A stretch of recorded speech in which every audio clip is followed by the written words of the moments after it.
సుమన్ టీవీలో మీ business promotions కోసం ఈ కింది నెంబర్ను సంప్రదించగలరు.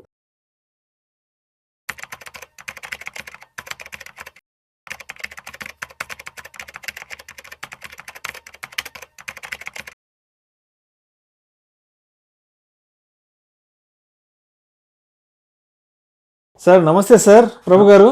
నమస్తే అండి విష్ణు గారు. Sir welcome to Vishnu talks. Thank you sir, thank you very much. Sir బంగారం వెండి ధరలో పోటీగా పెరిగి ఎక్కడికో వెళ్ళిపోతున్నాయి. అసలు ఒకప్పుడు మనం బంగారం ధరల గురించి మాత్రమే మాట్లాడుకునే వాళ్ళని, సిల్వర్ గురించి పెద్దగా డిస్కషన్లోకి వచ్చేది కాదు. సిల్వర్ కొనేవాళ్ళు కాదు. సిల్వర్ అంటే ఎప్పుడో ఏదైనా పెళ్ళిళ్ళప్పుడు ఏదైనా గిఫ్టింగ్ ఇవ్వడానికి తప్ప పెద్దగా సిల్వర్ డిస్కషన్లోకి వచ్చేది కాదు, సిల్వర్ ధరలు. అవునండి. ఇప్పుడేమో సిల్వర్ ఏమో ఆల్మోస్ట్ లక్షలో ఉంది, బంగారం కూడా లక్షకి చేరువయ్యేందుకు ఉత్సాహం చూపిస్తుంది. సో ఎందుకంటారు బంగారం వెండి ధరలు ఇంతలా పెరిగిపోతున్నాయి? అండ్ సిల్వర్ విషయానికి వస్తే ఎందుకు సిల్వర్ రీసెంట్ టైమ్స్లో విపరీతంగా అంత పెద్ద స్థాయికి వెళ్ళిపోయింది ప్రైస్ అంటారు? అండ్ ఒకప్పుడు పెద్ద డిస్కషన్లోకి వచ్చేది కాదు, బట్ ఇప్పుడు సిల్వర్ గురించి ప్రత్యేకంగా మాట్లాడుకోవాల్సి వస్తుంది. ఏంటి అసలు ప్రస్తుతం గోల్డ్ అండ్ సిల్వర్ మార్కెట్ పరిస్థితి? అంటే మన మార్కెట్ బాగున్నప్పుడు, ఎసెట్ క్లాస్లో ఈక్విటీ మార్కెట్ బాగున్నప్పుడు గోల్డ్ తగ్గుతూ ఉండేది. ఎప్పుడైతే ఈక్విటీ మార్కెట్ తగ్గుతుందో ఇంకా డైవర్సిఫికేషన్ ఆఫ్ ఫండ్స్ ఎక్కడ పెట్టాలి? ఇమీడియట్ లిక్విడిటీ కాబట్టి గోల్డ్ అంటే క్యాషే. సో ఎక్కడ పెట్టాలి? ఆల్టర్నేట్ అసెట్ క్లాస్లో గోల్డ్ ఎక్కువ చూసేవాళ్ళు. అంటే రిటైల్లో నడిచేది, అంటే విపరీతంగా ఎక్కువ కొనలేరు కదా. ఇప్పుడు పెళ్ళిళ్ళ సీజన్లో ఉన్నా, ఇప్పుడు అట్లా ఏదైనా ఫంక్షన్లు ఉన్నా వాటికి ఎంత అవసరమో దాని ప్రకారం కొనుక్కుంటారు. కానీ ఇప్పుడు ఏమవుతుంది, సెంట్రల్ బ్యాంకులు అన్నీ all over the world gold reserve చేస్తుంది. ఎందుకని? ఆపత్కాలం ముందు అవి ఇమీడియట్ లిక్విడిటీ కాబట్టి వాళ్ళకి ఉపయోగపడుతుందని విపరీతంగా కొంటున్నారు. మనం కూడా లండన్లో పెట్టిన, ఎప్పుడో లండన్లో పెట్టి తాకట్టు పెట్టుకున్న డబ్బులు కూడా 100 టన్స్ తెచ్చుకున్నాం. లాస్ట్ ఇయర్ 74 టన్స్ మళ్ళీ మార్కెట్లో కొన్నాం. అంటే కొంత పర్సంటేజ్ తీసుకొచ్చి ఆ గోల్డ్ రిజర్వ్స్ అనేవి పెంచుకుంటున్నాయి. ఇది ఎవరు నేర్పించారు? పివి నరసింహారావు గారు, మన్మోహన్ సింగ్ గారు మార్కెట్ రిఫార్మ్స్ తెచ్చినప్పుడు, అప్పుడు మనం చాలా ఇబ్బందుల్లో ఉన్నప్పుడు ఆ ఇబ్బందుల నుంచి బయటపడ్డాం 90s లో. సో అది దేశమంతా అబ్జర్వ్ చేసింది మనల్ని. సో డెఫినెట్గా అందరూ ఆల్ యుఎస్తో సహా హైయెస్ట్, ఇప్పుడు యుఎస్లోనే 8531 టన్స్, అదే హైయెస్ట్. మనం ఇంత గోల్డ్ మీద మన వాళ్ళు అంత ప్రియంగా ఉంటారుగా. మనం ఎంత పొజిషన్లో ఉన్నాం? 7th పొజిషన్లో ఉన్నాం. కానీ యాక్చువల్గా అయితే కరెక్ట్ గోల్డ్ కనుక అంటే చెప్పకుండా, అంటే మొత్తం చెప్పరు కదా. ఇప్పుడు గవర్నమెంట్ కూడా మనకి గోల్డ్ ఎంత ఉంది అనేది తెలీదు. సో అది మొత్తం బయటకు వస్తే ఏ కంట్రీలో కూడా లేనంత గోల్డ్ మన దగ్గరే ఉంటుంది. సో అట్లా రిజర్వ్స్ ఎక్కువ పెంచుకుంటున్నారు గోల్డ్. ఎప్పుడైతే ఈక్విటీ మార్కెట్ బాగాలేదో డైవర్సిఫికేషన్ ఆఫ్ ఫండ్స్ గోల్డ్లో పెడతారు. సో గోల్డ్ అనేది దాదాపుగా 86,500 ఆ రేంజ్లోకి వచ్చింది. సో ఇక్కడ కొంచెం స్టేబుల్గా అక్కడ ఒక 300, 400, 500 అక్కడే ఆడుతోంది. ఎందుకంటే దాదాపు ఆల్ టైమ్ హైలో ఉంది కాబట్టి.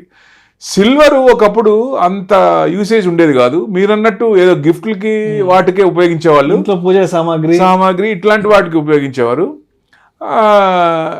పెద్ద యూసేజ్ ఉండేది కాదు. కానీ ఇప్పుడు బ్యాటరీస్లో కావాల్సిన దానికి అనుగుణంగా దీన్ని వాడుతున్నారు. అంటే ఇండస్ట్రియల్ కన్సంప్షన్ పెరిగింది బాగా, ఇంకా డిమాండ్ ఉంది, ఇంకా పెరుగుతుంది బాగా.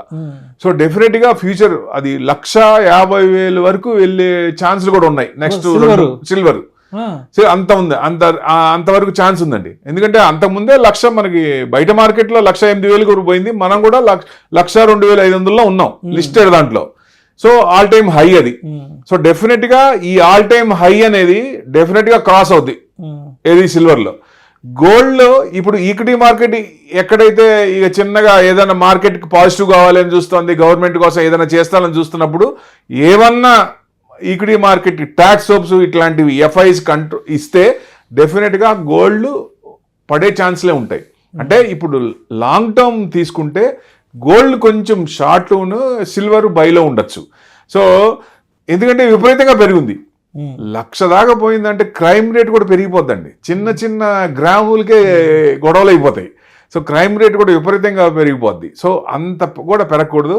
బట్ ఫ్యూచర్లో అతి తొందరలో మన గవర్నమెంట్ కూడా ప్రతి ఒక్కళ్ళు ప్రతి ఆడవాళ్ళ దగ్గర ఎంత గోల్డ్ ఉందో అది చూపించాలని ఒక స్టాట్యూట్ తెస్తున్నారు. 100% మొత్తం లాస్ట్ టైం కూడా తెచ్చారు.